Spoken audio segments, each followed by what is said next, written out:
Marc, chapitre 16.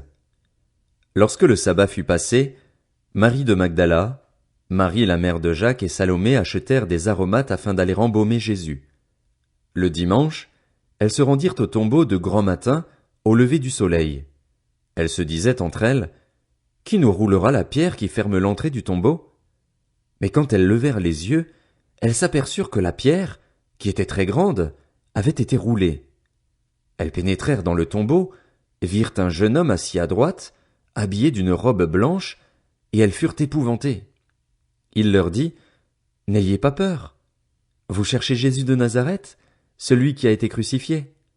Il est ressuscité, il n'est pas ici.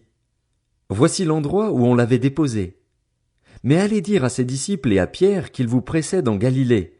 C'est là que vous le verrez, comme il vous l'a dit. » Elles sortirent du tombeau et s'enfuirent, toutes tremblantes et bouleversées, et elles ne dirent rien à personne car elles étaient effrayées. Ressuscité le dimanche matin, Jésus apparut d'abord à Marie de Magdala, dont il avait chassé 7 démons.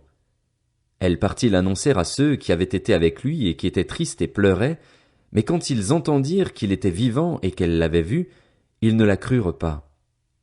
Après cela, il apparut sous une autre forme à 2 d'entre eux qui se rendaient à la campagne. Eux aussi revinrent l'annoncer aux autres, qui ne les crurent pas non plus. Enfin, il apparut aux 11 pendant qu'ils étaient à table, et il leur reprocha leur incrédulité et la dureté de leur cœur, parce qu'ils n'avaient pas cru ceux qui l'avaient vu ressusciter. Puis il leur dit, « Allez dans le monde entier proclamer la bonne nouvelle à toute la création. Celui qui croira et qui sera baptisé sera sauvé, mais celui qui ne croira pas sera condamné. Voici les signes qui accompagneront ceux qui auront cru. En mon nom, ils pourront chasser des démons, parler de nouvelles langues, attraper des serpents, et s'ils boivent un breuvage mortel, celui-ci ne leur fera aucun mal.